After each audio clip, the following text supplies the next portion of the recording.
Alright, what's up? So in this video I'm going to tell you how I got to 17-inch arms in only about 2 to 2.5 years of training. In mid 2023 they were about 13 inches and now they're 17 inches. And you can also do the same. It's pretty simple. Arms are a pretty simple muscle to grow. They don't really require much complex training or programming. First and most important part of growing your arms is intention. Do you actually even care about growing your arms, or are you just going to the gym and going through the motions on your arm exercises and training to mild discomfort? Because no matter how perfect everything else is, if your intention is not there to grow your arms, they won't grow. Most people really just don't care about arms that much, and they don't train them that seriously, and they wonder why they're only stuck at like 15 to 16 inches. Intensity is the second most important thing here. You need to train every set of isolation exercises to failure. None of that RIR stuff applies here. Your central nervous system isn't just gonna melt away if you train every set to failure. Your body is capable of a lot more than you think. You can even add intensity techniques like assisted reps or drop sets, but that's not really necessary. Just train every set to genuine failure until you can't get another rep. Bulking is also very important. You can't just cut into 17-inch arms unless they were already bigger than 17 inches to begin with. If you want to hit a new measurement for the first time, you will need to bulk. Now I hit 17-inch arms at a body weight of 180 pounds at a body fat of like 22 to 23%, and it would not have happened if I didn't bulk. Putting on body fat is just a process of building muscle naturally. So try to gain 2 pounds a month at least, or 1 pound a month if you're deeper into your bulk. You don't need to bloat max in order to get big arms. I usually had to gain about 10 pounds per inch, but it's not a hard and fast rule. You might have to gain 20 pounds or only 5 pounds. It really depends from person to person, but you'll have to gain weight. My exercise selection is mostly filled with lifts that are stable, length and biased, and have a very good progressive overload potential. At least your main lift for biceps and triceps should have these characteristics. Okay, you need no more than 2 to 3 exercises for biceps and triceps each, and your primary lift should have those 3 characteristics. Your secondary and tertiary lift, it's fine if it's more squeeze based, if it's not as stable, if it's a lighter lift, it's fine. Be more liberal with adding weight to stable length and bias lifts, which is why I love them, because they challenge the muscle where it's the strongest. So adding weight is easier than adding weight in more squeeze based exercises. Now let's talk about some of the best exercises that I have used. So for triceps, the best one, which in my opinion is a non-negotiable, is the JM press, preferably done on a Smith machine. It's great for targeting the lateral and the medial head of the triceps, and it's also a great accessory for your pressing work. On this, I built up to about 100 kilograms for a couple of reps on the Smith machine. You don't absolutely need the JM press. Of course, there are plenty of people who've built gigantic triceps naturally without the JM press. I mean, a good example is GVS. He mainly relies on push downs and overhead extensions done on the cable machine, and his triceps are obviously jacked. So you don't absolutely need it, but in my opinion, it's an amazing exercise. You should definitely give it a shot. The next movement pattern for the triceps that is actually very important is some sort of overhead extension. It could be unilateral or bilateral, doesn't really matter. It can be done on cables with dumbbells, doesn't really matter. The one that I really liked was the single arm dumbbell overhead extension. I know it doesn't really work for a lot of people, but what you can do is do it ball omni-man style, where your hand kind of rests against your head. It becomes more stable that way, you get a better stretch, and it also becomes a little bit more elbow friendly. I worked up to about 50 pounds per hand on this for multiple reps. The next movement pattern that we all already do probably is the tricep push down. Any sort of push down.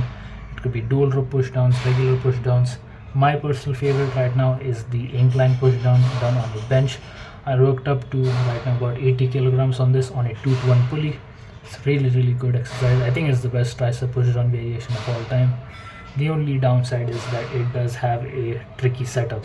You do have to drag a bench all the way to the cable station. Now let's talk about the biceps. In my opinion, the best exercise is some sort of preacher curl. So it can be an easy bar, barbell, machine one, dumbbell. Just make sure that the angle you're using makes it so that it's hardest at the bottom and it's also stable, the form that you're using. I worked up to about 25 kilograms on dumbbell preacher curls per hand for about 5 reps. And another really good exercise is incline curls. Now I do them on a lower incline because it makes it more length and biased and it makes it easier to progress. So I've worked up to about 50 pounds per hand for about 4 reps.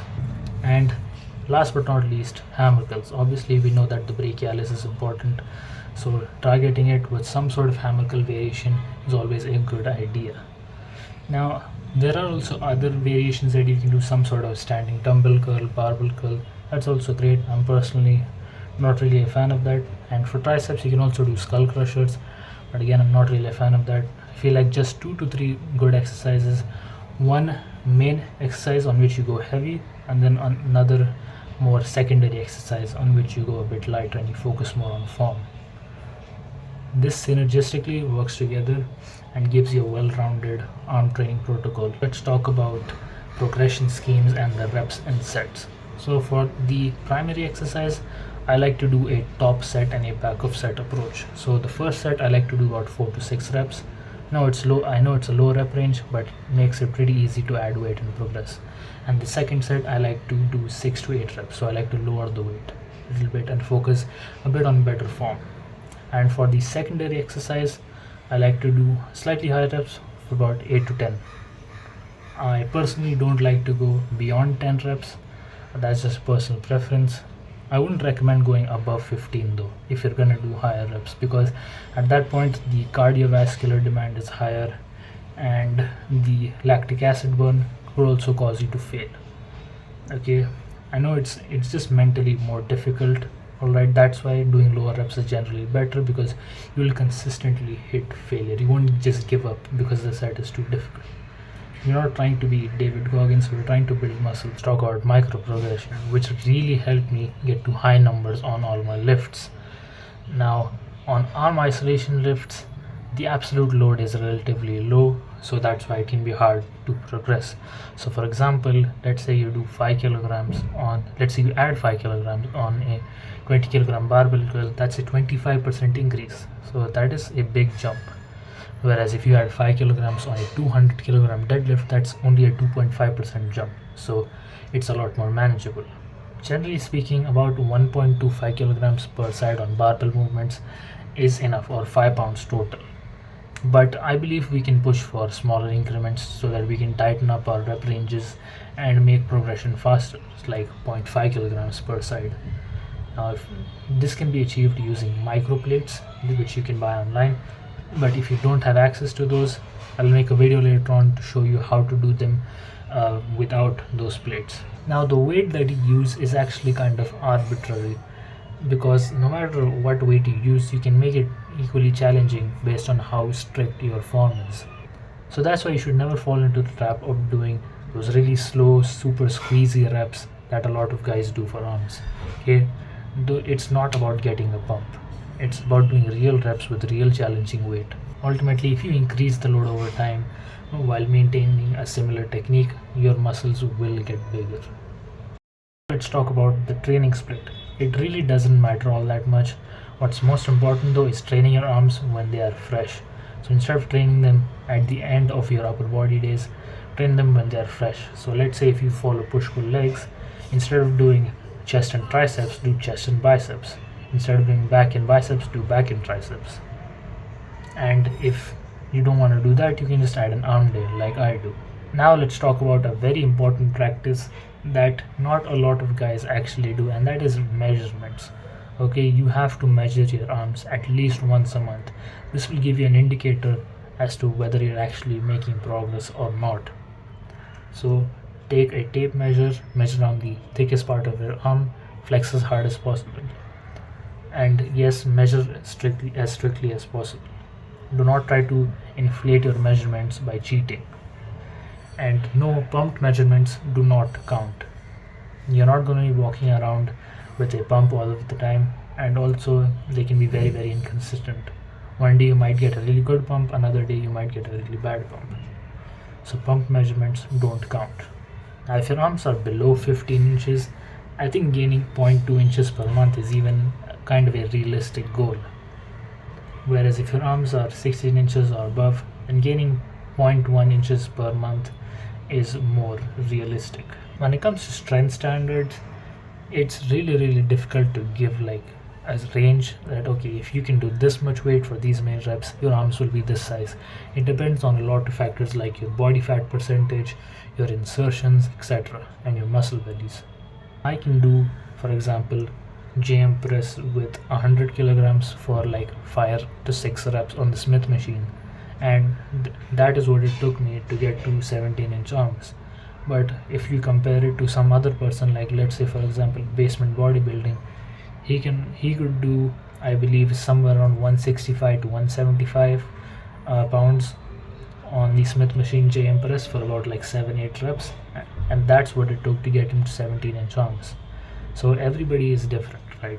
But whatever your numbers are right now, you need to bring them up if you want to bring up your arms. Simple as that. So when you're doing your set, a little bit of body English towards the end of the set to add an extra rep is fine, generally speaking, as long as you correct that cheat in the next session, as long as you clean up the form in the next session.